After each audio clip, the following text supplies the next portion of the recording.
Hey everybody, welcome back to the channel. I am Joe Usual, and today I'm going to talk about the races and subraces in Baldur's Gate 3 to help you hopefully make a more informed decision when you create your character, as the race is the one thing you cannot change in the game. So once you start to play, you're going to be stuck with that race unless you want to start a brand new playthrough. All right, pulling from the panel from Hell, they started with Elf, so that's where we'll start too. Now, if you'll notice that they don't have any racial bonuses for stats because they took those out of the game. Instead of having racial stats, which change depending on the race, they're just giving a flat out +2 to one of your stats and a +1 to another one of your stats. How it used to be, for example, for the High Elf, they used to have a Dexterity +2 and an Intelligence +1. And I believe it was the same with the Wood Elf. Yes, it was. No, it was Wisdom +1 and Dexterity +2 for the Wood Elf. For the Drow, it was Dexterity +2 and Charisma +1. Now, it's just you are able, depending on where you want to put it, you can put +2 in any one of your ability points and +1 in another ability point. So you're not going to be able to stack it to make it +3 into, say, Strength, but you can put +2 into Strength if you want, +1 into Constitution, or you can just put them wherever you'd like. Now, these are what they call a standard array with the ability points. So depending on what class you choose, that's gonna depend where the spread is as far as what is high and what is low in your ability scores. And then you can add +2 to one and +1 to another. So now we're going to talk about the elephant in the room that everybody's upset about. Dwarves, the shield dwarves used to get a +2 in Constitution and a +2 in Strength. The humans used to get +1 to all of their ability scores. And the half-elf used to get +2 Charisma, plus you could add +1 to one of your ability scores twice. So you get +1 on Dexterity or plus Strength. Dexterity, you can move around 2 different ability points. So each one of these races lost out. The half-elf and the dwarf lost 1 point that was available to them, and the humans lost 4 points. 3 points that were available to them. So like it, don't like it, it doesn't really matter. This is how it's going to be in the game, and some people love it, some people hate it. So put it down in the comments section, tell me what you think, and then we're going to move on from there. Now, during the panel from Hell, they were showing, as when they showed this elf, they were showing a barbarian, and they showed the elf. So right here, you're going to see under weapons and under armor sometimes when we go through this, duplicating words. You see simple weapons here, and then you see martial weapons, then you see long swords, short swords, long bows, and short bows. That last part is elf weapon proficiency. That's elf weapon training is what that is. And that's what this little blue icon here is with the bow. That's elf weapon training. If you go to D&D Beyond and you look under High Elf, you're going to see that it's going to show that it's going to say elf weapon training. And that's what that is. This next one is dark vision, and this tree right here is Fey ancestry. And also, we have keen senses in the early access edition. It doesn't have it under racial features here, but that is a advantage on perception. So I do see it right here under skills. So I'm assuming that that's not going to change. So we're going to go ahead and we're going to say that we're going to have an advantage on perception checks as well. And as you can see in the early access version, the racial feature of keen senses says you were proficient in perception, which means you're going to get a +2 to your perception. And then this is your elf weapon training down here: long sword, short sword, long bow, short bow, dark vision up to 40 feet. Fey ancestry, which is advantage on saving throws against being charmed, and magic can't put you to sleep. Also, their base racial speed is 30 feet, versus the wood elf, which is a base racial speed of 35 feet. So they're faster in the battlefield. Outside of the battlefield, it doesn't matter, because you're going to move as fast as you're going to move, and unless you're in a battle, it really does not matter. So the wood elves are going to be a lot better, especially if you're going with a class that's going to increase their speed. If you take the feat mobile, which increases your speed as well. So if you have a +5 to your speed to start, and then you take mobile, which is an extra 10 feet, that's 15 feet extra movement on the battlefield. The wood elves are going to be a lot better on the battlefield as far as if you need to move from place to place. If they're not going to be a magic user and they're not going to have, say, Misty Step, or even if they did have Misty Step, that's even better. So if you want, if you're looking for movement, as far as elves go, your wood elf is your better bet. Between the high elves and the wood elves, their dark vision is the same, so that doesn't matter. However, with the high elf, if you want to go ahead and get a little magic under your belt, you do have the opportunity to use a high elf cantrip, and you can pick your cantrip from this list. And so you're going to be able to have a cantrip which is not available to the wood elf. However, the wood elf does have Mask of the Wild, which gives you proficiency in stealth checks. So if you're not a thief, which that would give you proficiency in stealth checks, you can go ahead and you want to be able to hide better. Say if you want to be a ranger, you can go ahead and you can take wood elf, and a wood elf ranger is going to give you a lot better stealth than if you were, say, any other race in the game, except for a deep gnome who have stone camouflage, which also gives you advantage on stealth checks as well. And mind you, proficiency in stealth and advantage in stealth are two different things. Advantage means you roll the dice twice. Proficiency just means you have a +2, +3, +4, depending on your level to your proficiency. So keep that in mind. The wording is very important. Also, it bears in mind that when it comes to talking to people in the game, elves probably won't have much of it. There won't be much of a prejudice against elves, as they are very common in the game. So they're not hated, they're not despised, they're not shunned. So elf are a pretty solid pick when it comes to being able to talk with other characters in the game, NPCs and whatnot. So you shouldn't have much of an issue there. Now, on the flip side of the social coin, the tieflings in this game are the refugees coming out of Avernus. They have no home. They have no place to go. People do not trust them, not only because of them showing up and trying to find a place to live, but also because of the way they look. They look like the devils, and so they're treated like devils.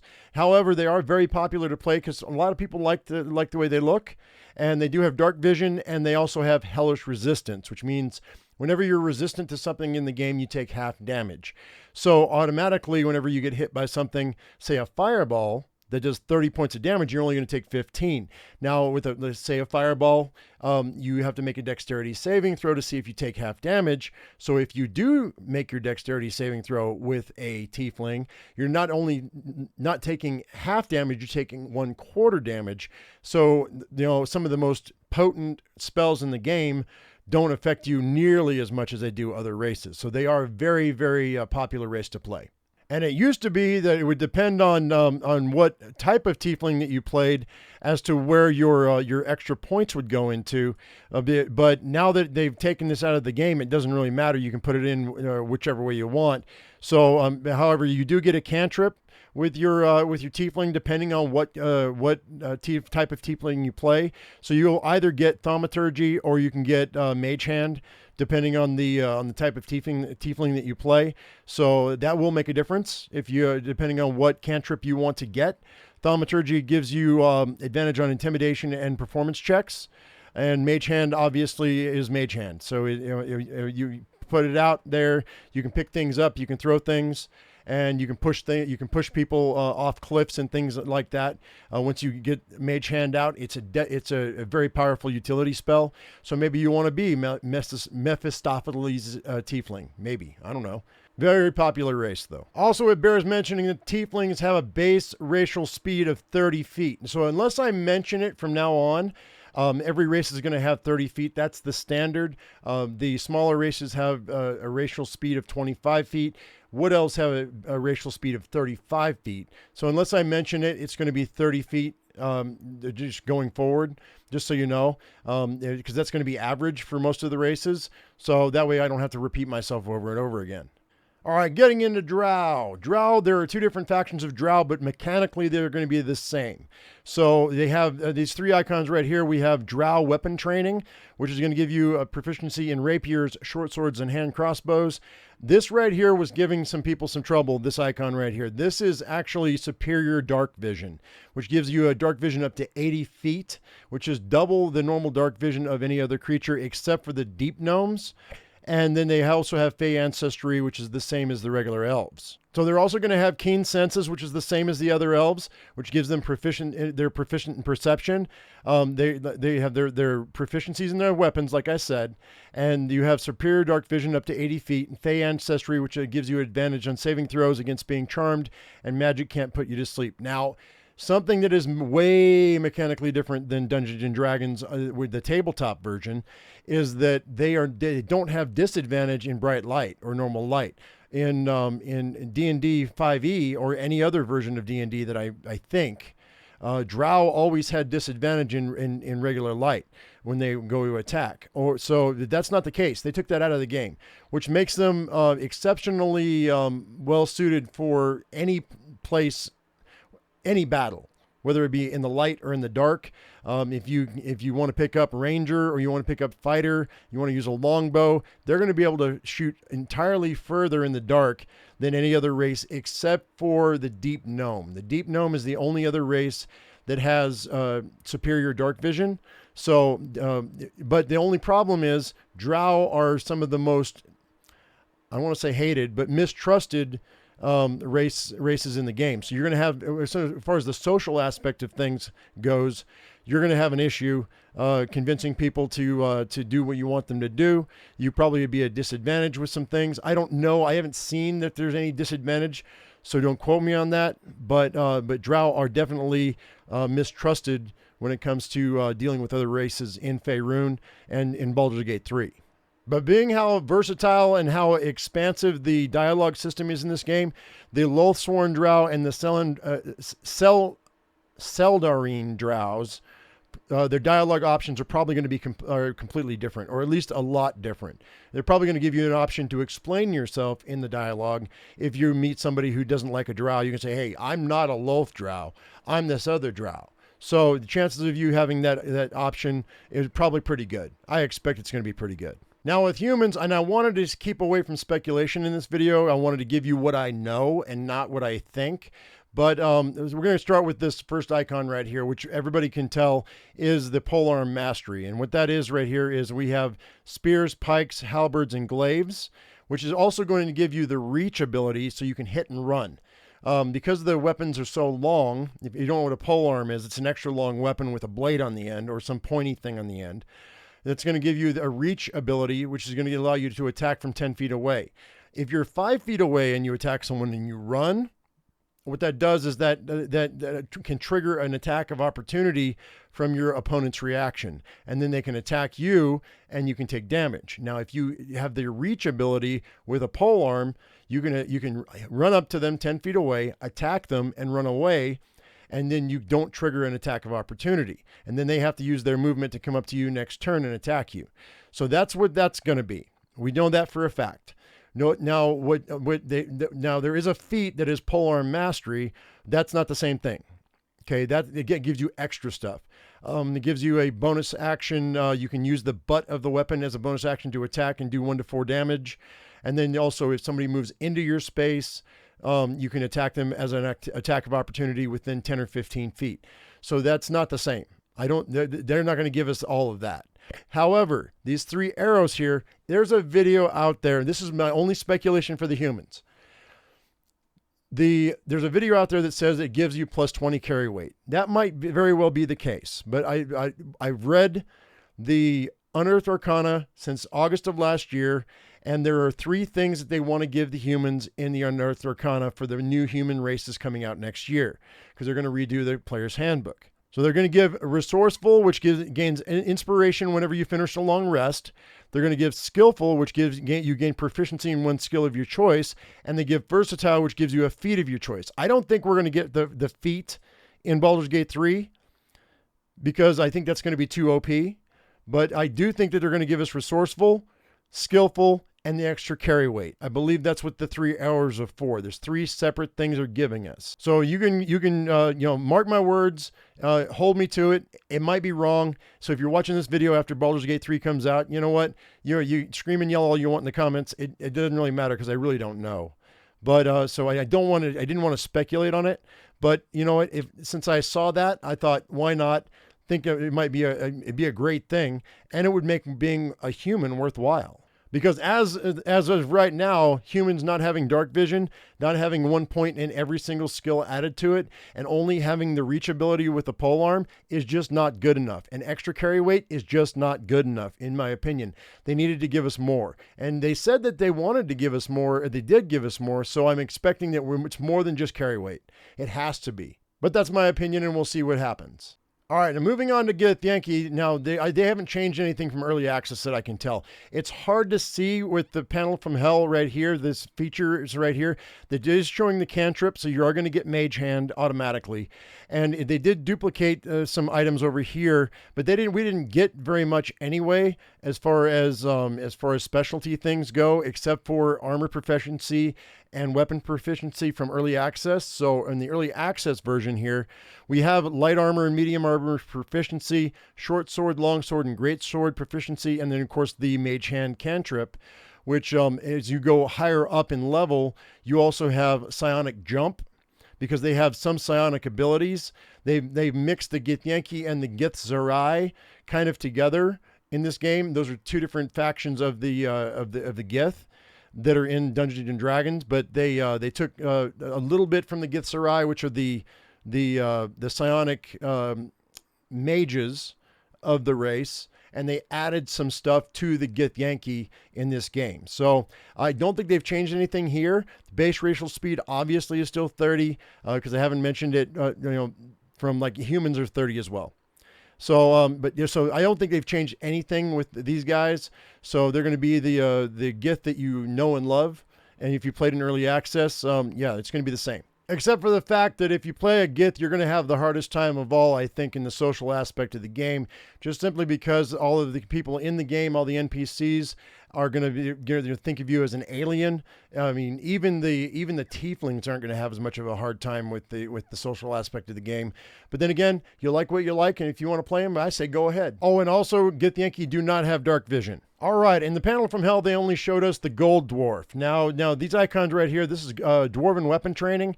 This is dark vision, and this is dwarven toughness. Now, I'm going to go ahead and switch over to the early access version so we can look at both different types of dwarves, because there are two different types. So with the gold dwarf, then we have dwarven resilience, which gives you advantage on saving throws against poison, and you have resistance to poison damage. Although that wasn't on the icons that we saw, I don't think they're taking that out of the game, because I think people would riot. So I don't think they're going to take out dwarven resilience. They did give us proficiency to all these weapons: the battle axe, the hand axe, the light hammer, and the war hammer. We do have dark vision up to 40 feet. Now, and we do have dwarven toughness, which gives you an additional 1 hit point per level, which at the end of the game would give you 12 extra hit points in addition to what you're getting from either your feats and your class features as well. So a gold dwarf barbarian is going to have, with toughness, will have the most hit points of any character in the game. But like I said, your racial base speed is 25. Matter of fact, that's the same for all of the little people: dwarves, halflings, gnomes. All of the smaller races are only going to be able to move 25 feet on the battlefield. But some of this extra, like dwarven toughness and dwarven resilience, and these weapon proficiencies, I think make up for it. So it's definitely worth the trade-off, I think. And in the shield dwarf, we have one of my favorite races of all time, and the reason for that is because they get light armor proficiency and medium armor proficiency. And what I love wizards, so the fact that I can slap on armor at level 1 without having a multi-class is a huge boon to me. So you'll still get your proficiencies in all the weapons that you get with the gold dwarf. You get your resistance to poison damage and your advantage on saving throws against poison, and you get your dark vision. Now, and you still have your base racial speed of 25, so you're a little slower, but I think it's worth it because you get this armor proficiency. So if you want to be a spell slinger and you want to be a war wizard, this is the way to go, in my opinion. Also, with the social aspect of the game in Baldur's Gate 3, dwarves are common. They're not unliked, so you shouldn't have an issue with any of your dialogue. All right, now we come to the part of the video where we have to talk about the big elephant in the room, or the big half elephant in the room. So they've taken away the +2 to charisma with the half elves. If you notice that these stats have not changed at all throughout this entire video. So they still have dark vision, and they still have Fey ancestry. That's from the high half elf. So I'm assuming that this has not changed, and they still have the cantrip that it comes with it, the high elf cantrip. But nothing else has changed except they've taken away the +2 in charisma. They don't have the +2 in charisma here. So that tells me that it's going to be the same as in early access, except you're not going to have the racial features that you did before. So that means that you're going to have your dark vision up to 40 feet, your Fey ancestry. You're going to have your high elf cantrip, which you can choose, which is fine. And you're going to have a base racial speed of 30. That's for a high half elf. If you go with the wood half elf, you're going to have everything that a wood elf would have. You're going to have Mask of the Wild, which gives you proficiency in stealth. You're going to have fleet of foot, which is going to give you a 35 movement speed. You're going to have dark vision up to 40 feet. You're going to have Fey ancestry, but you're not going to have but you don't have your charisma. And then with the Drow, you're going to have Fey ancestry, dark vision up to 40 feet. You don't even have the better dark vision that Drows have, and you do get the cantrip Dancing Lights. So I don't know what they're doing here. They have definitely nerfed the half-elf, which, by their own admission, is one of the most popular races in the games to play. The only thing I can figure is that maybe you'll have advantage somewhere in your social aspect of the game. That's the only thing I can figure that they're going to add in that would make it worth playing a half-elf. There's no other reason to play a half-elf, in my opinion, except for aesthetic purposes. Next, we have the beloved halfling, ladies and gentlemen. There's two different types of halflings. Right here on the race features from the Panel of Hell, they have a little four-leaf clover, and it looks like a lion's head above these two. That's going to represent lucky, and it's going to represent brave. Both of the races, both of the sub-races have lucky and brave. We have the Lightfoot halfling, and we have the Strongheart halfling. They both have lucky and brave. And the Lightfoot halfling is naturally stealthy, so they get proficiency in stealth checks. The Strongheart gets advantage on saving throws against poison and resistance to poison damage. So that's similar to the dwarves. Now with Brave, it says the world can be intimidating, but you stand strong. You have advantage on saving throws against being frightened. That's pretty big. However, the lucky feature here does not matter that much in Baldur's Gate 3, depending on your settings. And let me explain why. I made a video, the previous video in this series, called or titled, "This setting makes enemies 400% stronger." And it's in the cards in the top right hand side of the screen. So you can go ahead and check out that video if you'd like. Let me show you why. I'm just going to, in brief, I'm going to tell you that if you have under options, and this is automatically clicked for you, karmic dice. What that does is it smooths out the dice rolls for you so you almost never get ones. You almost never get low rolls.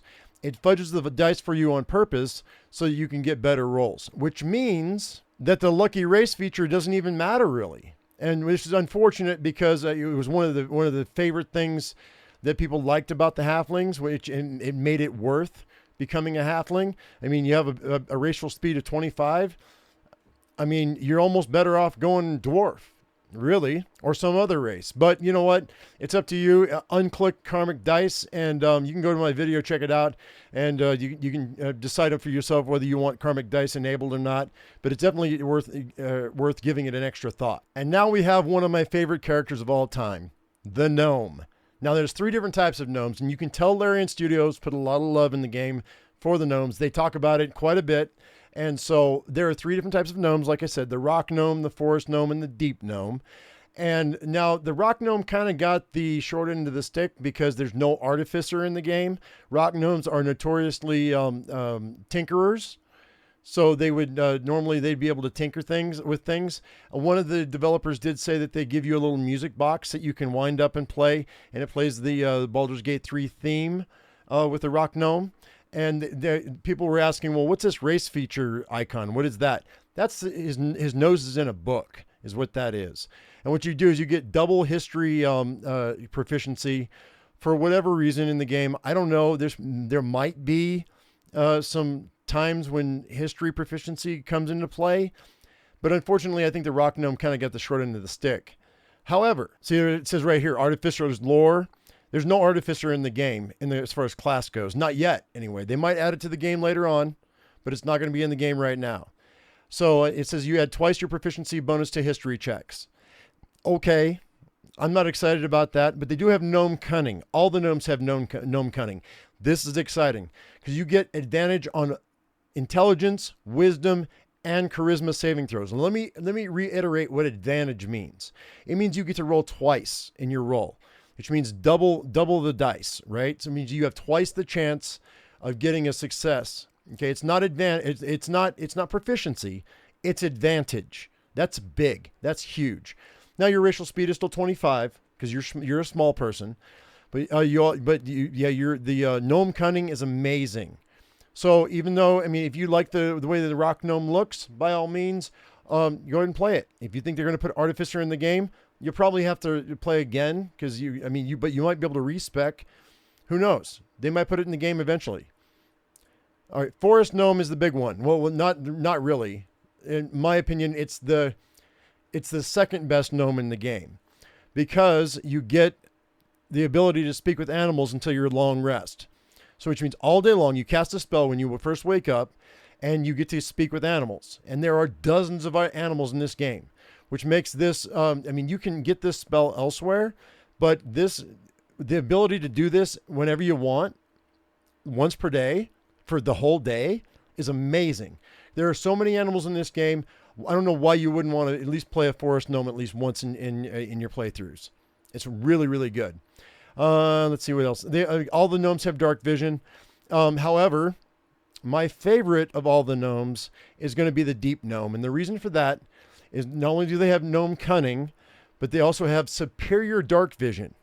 It doubles the dark vision of a normal gnome, and they have stone camouflage. Now, this is not proficiency in stealth checks. The wood elf has Mask of the Wild, which is proficiency in stealth. No, the deep gnome has advantage of stealth checks. That's the big difference. So proficiency means you add +2 to your stealth check. Advantage means you get double the rolls. You roll the dice twice. I'm excited, so I'm getting flustered with my words. But yeah, so stone camouflage is huge. It's way better than it is on the tabletop. Plus you get superior dark vision. Plus you get gnome cunning. Really, if you don't play a deep gnome druid, so you can speak with animals as well, I don't even know what you're doing with your life, man. Because that would be an amazing build, in my opinion. All right, next up we have the Half-Orc. Now this has not been in the game yet, but we do know what it's going to do because they told us what it's going to do. So right here, these three race features that we see dark vision. It's not the superior dark vision icon, so we know that it's going to be up to 40 feet. We do see the relentless endurance, where they talked about this, that when you drop down to 0 hit points, you're actually going to pop back up to 1 hit point, and I don't have to tell you how strong that is. And then this third one right here is going to be what they call savage attacks. And savage attacks, when you score a critical hit with your melee weapon, you're going to be able to roll an additional damage die and add that to your damage when you hit for a critical attack. Super, super great for martial stuff. Not so great for magical because it's not technically a weapon attack. So that's really not that big a deal. Although you could totally make your half-orc into a wizard. I don't see why it wouldn't work. I mean, anything that allows you to come back from the dead or come back from being unconscious, pop back up one more time every long rest, that's pretty amazing to me. All right, last but certainly not least, we have the one that everyone wants to play, the race with the face, the Dragonborn. Now, the Dragonborn's going to get, now they don't show race feature here because they wanted to hide that, but they told us what they're going to give us, so it doesn't really matter. There's only one speculative part about this that we're going to get into, and there's also a downfall to being a Dragonborn that not a lot of people are talking about, but I'll talk about that in just a second. However, so you're going to get 3 different things. You're going to get a breath weapon, depending on what color or what type of dragon you are. You're also going to get a resistance to that damage type. And then they said later on you're going to get an additional race feature as you progress in level. So that's the speculative part about it. I'm going to go over that in just a second. So first of all, depending on what color Dragonborn you are, you're going to get a breath weapon that will match that type. Now, there are 2 different types of Dragonborn. There's a lot of different colors, but there's 2 different types. You have metallic and you have chromatic. Now, in Dungeons & Dragons lore, typically the chromatic dragons are the evil dragons, and that's going to be all the heads of Tiamat. So that's going to be the red, the white, the blue, the green, and the black. Okay? So then you have the metallics, which are going to be the brass, the bronze, the copper, the gold, and the silver. Okay, so let me go ahead and show you the breath weapons that are available. Like your black, which is your chromatic evil dragon, quote unquote, and your copper, which is the metallic good, quote unquote, both have acid. Now, you don't have to be a chromatic evil dragon or a dragonborn or a metallic good dragonborn. That doesn't matter. Alignment does not matter in this game. So you could be a chromatic good dragonborn or you could be a metallic evil dragonborn.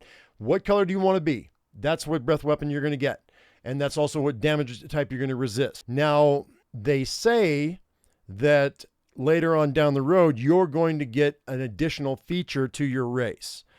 Now, there's two different options that they can go with here. That's assuming that they don't do both, and they might do both.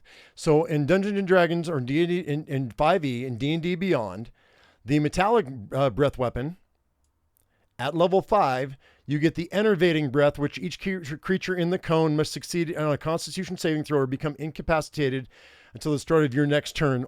Or repulsion breath, each creature in the cone must succeed on a strength saving throw or be pushed away 20 feet from you and be knocked prone. That's at 5th level. Now that's what D&D Beyond, that's what Dungeons and Dragons 5e gives a metallic breath weapon. So that's why I gave you the difference between a metallic and chromatic, because chromatic is different. And at 5th level for chromatic breath weapon, you, as an action, you can channel your draconic energy to protect yourself. For 1 minute, you become immune to the damage type associated with your chromatic ancestry. This is what I think they're going to give us. I think that they're going to give us immunity to the damage type no matter what. I don't know that they're going to have the distinction between chromatic and metallic. I think they're just going to give us, what color do you want to be? That's a breath weapon you're going to get. That's a damage resistance type you're going to get.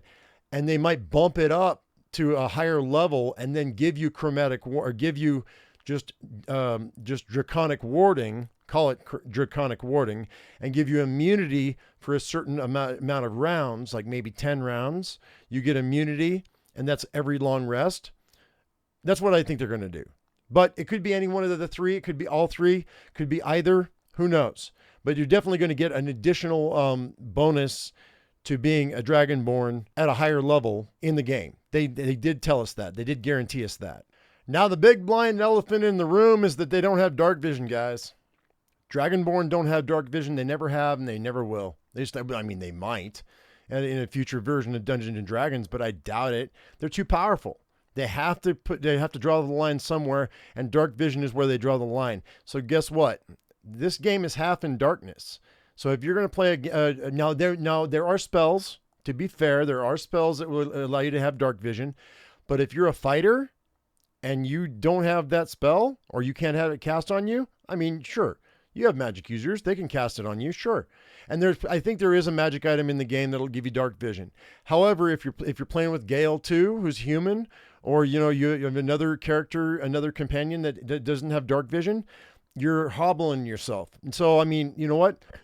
If you don't care, you want to play a Dragonborn, go for it. I probably won't, just because I want dark vision for my entire party, because I don't want to have to go through half the, dancing lights. Sure, you can cast dancing lights, but if you want to be a stealthy group, you got to have dark vision. And Dragonborns don't have it. They're cool. Don't get me wrong. They're very cool. But without dark vision, it's not going to be one of my favorite characters, not going to be one of my top picks. But I tell you what, no matter what anybody says, don't let anybody tell you what you should and shouldn't play in this game, just because it might be suboptimal, or it's not going to work out for you, or you're going to have a hard time with it. Guess what? It's a video game, and it's your game. It's not their game. You play it how you want to play it, and have fun with it, because it's going to be an amazing game. And no matter what, you're going to have fun. And if you want to start over, start over. But if you want to play a certain way, then you play a certain way. Don't let anybody tell you how to play your video games. They're games. They're meant to be enjoyed the way you want to enjoy them. Okay, guys, the TLDR, as far as picking your characters go, if you're looking for weapon proficiency, you're going to be looking for Elf, Drow, Githyanki, or Dwarf. If you're looking for armor proficiency, you're going to be looking for Githyanki or Shield Dwarf. The only races without dark vision are going to be Human, Githyanki, Halfling, and Dragonborn. The races with the best dark vision are going to be Drow and Deep Gnome. They both can see up to 80 feet. And then the absolute best stealth in the game to start, now mind you, this is to start, this is not with classes, it's just races, are going to be the Wood Elf, the Half Wood Elf. Both of those are going to have Mask of the Wild, and that's going to give you proficiency to stealth. And then the Deep Gnome, which is going to give you actual advantage to stealth checks. The two races that have elemental resistance are going to be the Tiefling with fire resistance and the Dragonborn with whatever color skin they have, or whatever breath weapon they have is more accurate. And if you're looking to be lucky or you're looking to be brave, you want to pick the Halfling race, but if you want to be lucky, you got to turn off the karmic dice in your settings.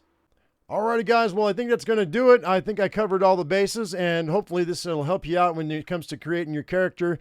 I couldn't have build videos without having this video, so this is why I made this video. So hopefully you enjoyed it. If you did, give us a thumbs up, and if you haven't subscribed, please do that right now. As I always say, I am my usual me, you be your usual you, and we'll see you in the next one. Thank you so much for watching, guys. We'll see you later. Bye-bye.